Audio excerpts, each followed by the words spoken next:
Bonjour à tous et bienvenue sur cette revue d'actualité et de réflexion. Cette semaine, je vous propose de faire un bilan sur la revue d'actualité. Ça fait plusieurs semaines que je vous en parle et je n'ai jamais eu l'occasion de le faire. Et nous allons également aussi aborder une actualité à propos de la fameuse statue de l'archange Saint-Michel au Sables d'Olonne et du dénouement de cette affaire. Voilà, c'est parti.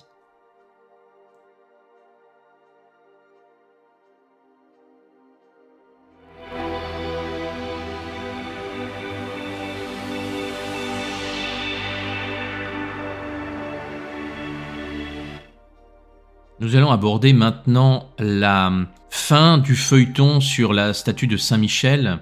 Alors, je le rappelle, nous en avons souvent parlé dans des revues d'actualité. Il y avait au Sables d'Olonne une statue de Saint-Michel qui avait été installée, pas très loin de l'église, sur la place.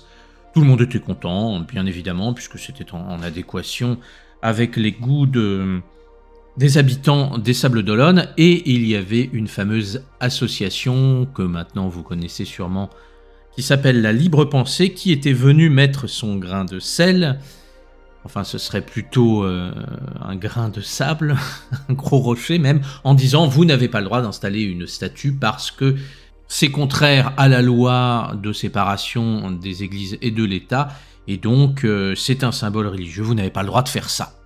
Alors, il y avait eu beaucoup d'épisodes, de procédures, de manifestations aussi. Il y avait des parachutistes qui avaient manifesté, il y avait des habitants qui avaient manifesté. Enfin, tout le monde ne comprenait pas la plainte de la Libre Pensée, puisque ce n'étaient pas des habitants qui avaient dit « nous sommes choqués par cette statue, nous voulons qu'elle soit retirée ». C'était uniquement des membres de la Libre Pensée, qui, vous le savez, sont une association qui traque la moindre petite virgule de travers pour pouvoir faire retirer des symboles religieux, des symboles d'espoir.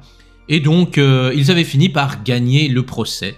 Donc cela nous permet de voir où en est notre État aujourd'hui, où en est la corruption de nos institutions, puisque quand vous avez le peuple qui se rassemble en disant « Eh bien, nous sommes d'accord pour avoir cette statue » et que vous avez des petits scribouillards qui arrivent, qui portent plainte, qui font dépenser beaucoup d'argent, eh bien, on donne raison à ces gens-là. Pourquoi ? Parce qu'ils ont très certainement des relations, ils ont très certainement...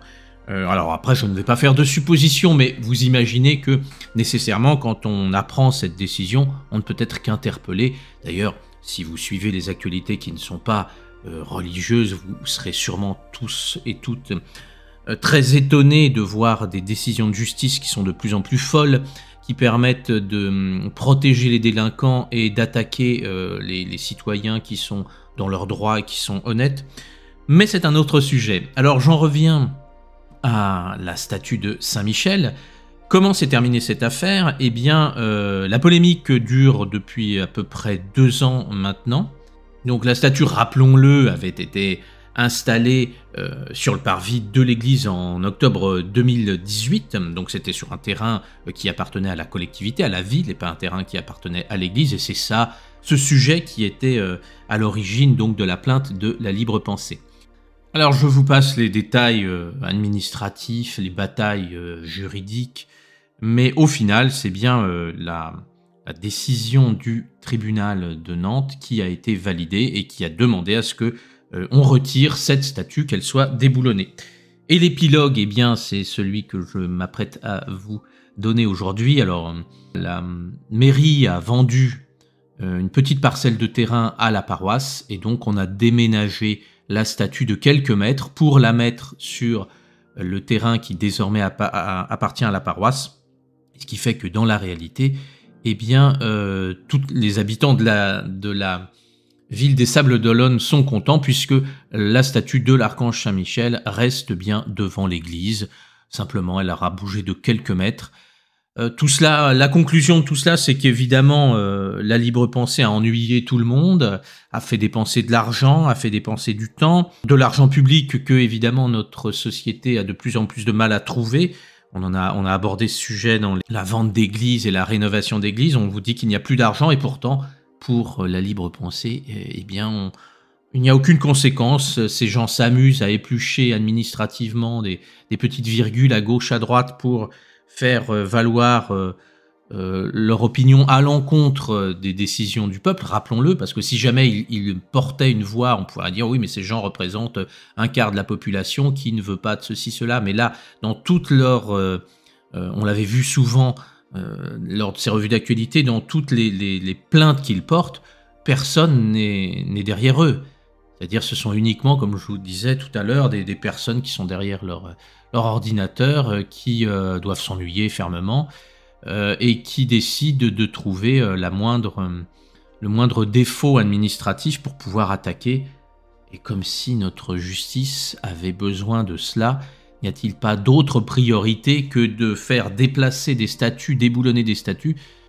Voilà, vous vous souvenez sûrement de l'affaire à l'île de Ré de la statue de la Vierge Marie.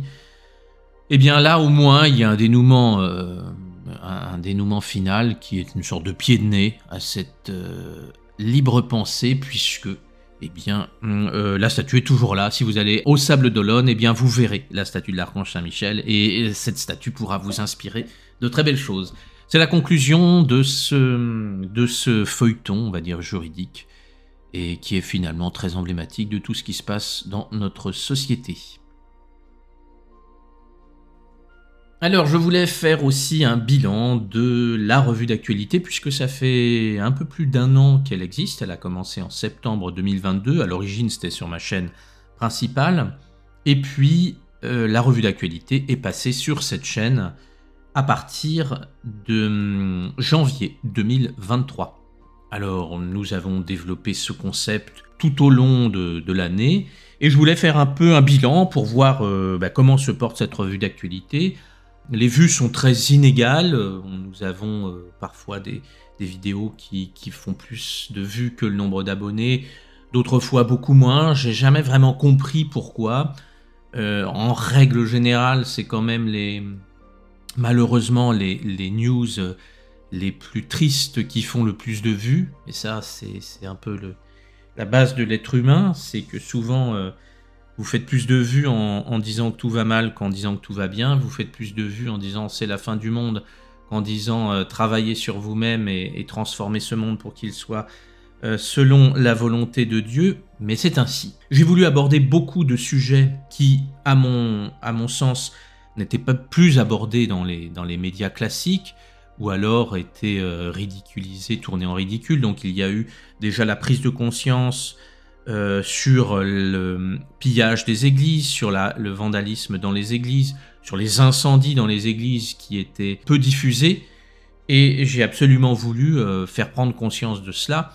Maintenant, il est vrai que, je l'ai dit à plusieurs reprises, mais je n'ai pas envie de devenir le BFM TV de nouvelles spirituelles et religieuses, parce que je me suis aperçu que, en lisant les commentaires, il y a beaucoup de personnes qui, à la fin des vidéos, me disaient qu'elles étaient dégoûtées, qu'elles étaient démotivées, que voir ce type de nouvelles les révoltait.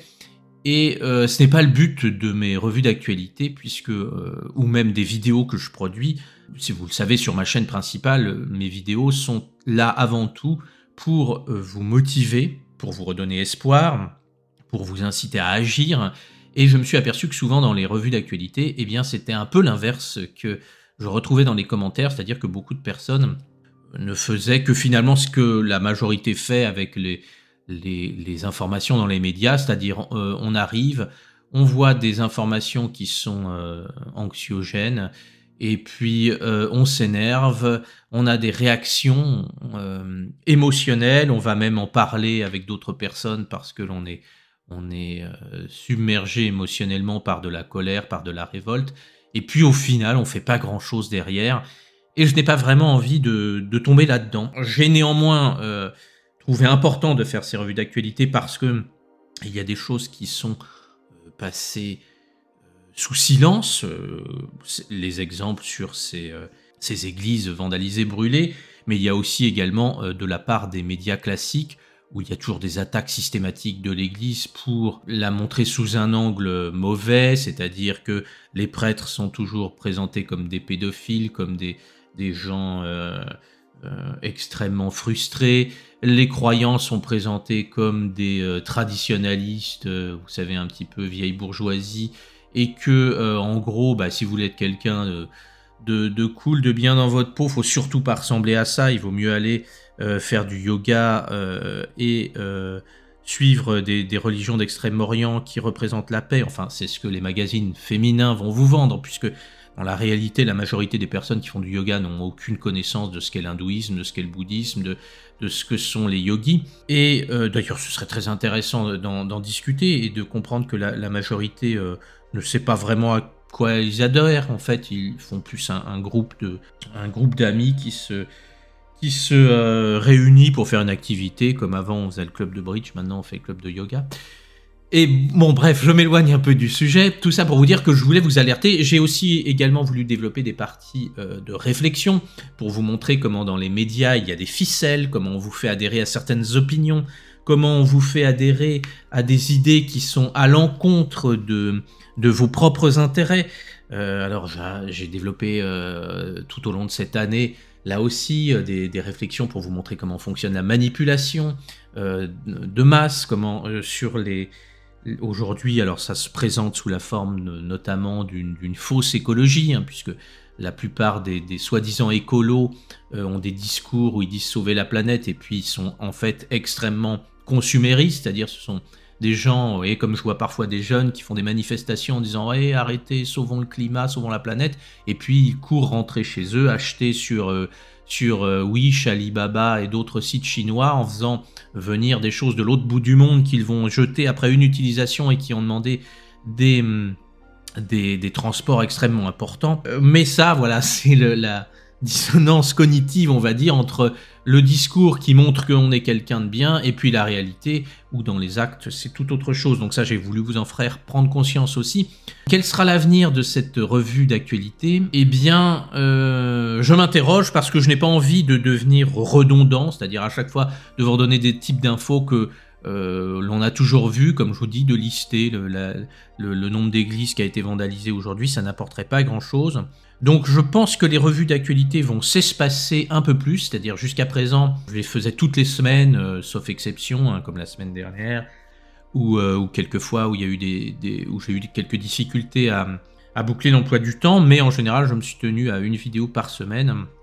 Et je pense que j'ai fait le tour d'un certain sujet, donc je ne voudrais pas tomber dans la redondance, notamment parce que je n'ai pas envie que ces vidéos désespèrent les personnes en répandant uniquement des infos, de mauvaises infos, sachant que évidemment les infos positives attirent beaucoup moins de gens, c'est une triste réalité.